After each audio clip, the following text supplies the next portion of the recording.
Bison திரைப்படம் எடுக்கப்பட்டதன் நோக்கம் அதற்கான அதிர்வலைகளை முழுமையாக ஏற்படுத்தியுள்ளதாக இயக்குனர் மாரி செல்வராஜ் தெரிவித்துள்ளார். தூத்துக்குடி விமான நிலையத்திற்கு வருகை தந்த அவருக்கு ரசிகர்கள் உற்சாக வரவேற்பளித்தனர். பின்னர் செய்தியாளர்களை சந்தித்த அவர் அடுத்ததாக நடிகர் தனுஷை வைத்து ஒரு வரலாற்று திரைப்படம் எடுக்க உள்ளதாக கூறினார்.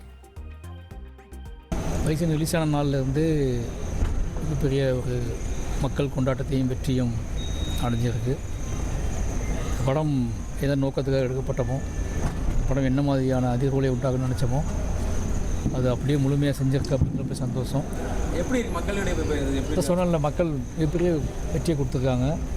சந்தோஷமாக இருக்குது. ஏன்னா எதுக்காக அந்த படம் எடுத்தோமோ அதோட நோக்கத்தை நிறைவேற்றுற மாதிரி ஒரு பெரும் நம்பிக்கை கொடுக்குற மாதிரியான வெற்றியாக பைசன் திரைப்படத்துக்கு மக்கள் பெரிய ஆதரவு கொடுத்துருக்காங்க. எல்லாருக்குமே ரொம்ப நன்றி. எப்போவுமே நான் சொல்லுவேன், என்னோடய படங்கள் மக்களுக்காக எடுக்கப்படுது. பைசனும் மக்களுக்காகவே எடுக்கப்பட்டுச்சு. ஒட்டுமொத்த தமிழ் மக்களுக்காக எடுக்கப்பட்ட படம்.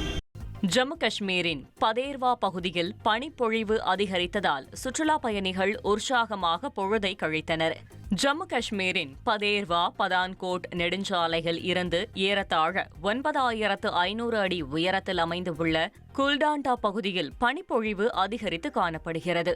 காணும் இடமெல்லாம் வெள்ளை போர்வை போர்த்தியது போல் காணப்படுவதால் சுற்றுலா பயணிகளின் எண்ணிக்கை அதிகரித்துள்ளது. தீபாவளி விடுமுறையொட்டி இங்கு குவிந்த சுற்றுலா பயணிகள் பனிக்கட்டிகளை ஒருவர் மீது ஒருவர் வீசி குதூகலமாக பொழுதை கழித்தனர்.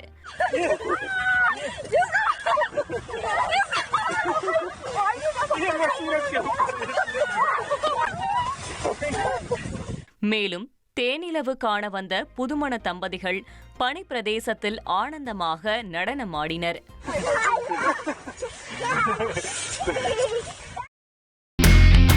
இனி செல்லும் இடமெல்லாம் செய்தி. தந்தை டிவியின் வாட்ஸ்அப் சேனலை ஃபாலோ பண்ணினா செல்ல இருக்கும் இடமெல்லாம் செய்தி. இதோ QR கோட் இப்பவே ஸ்கேன் பண்ணுங்க, ஃபாலோ பண்ணுங்க.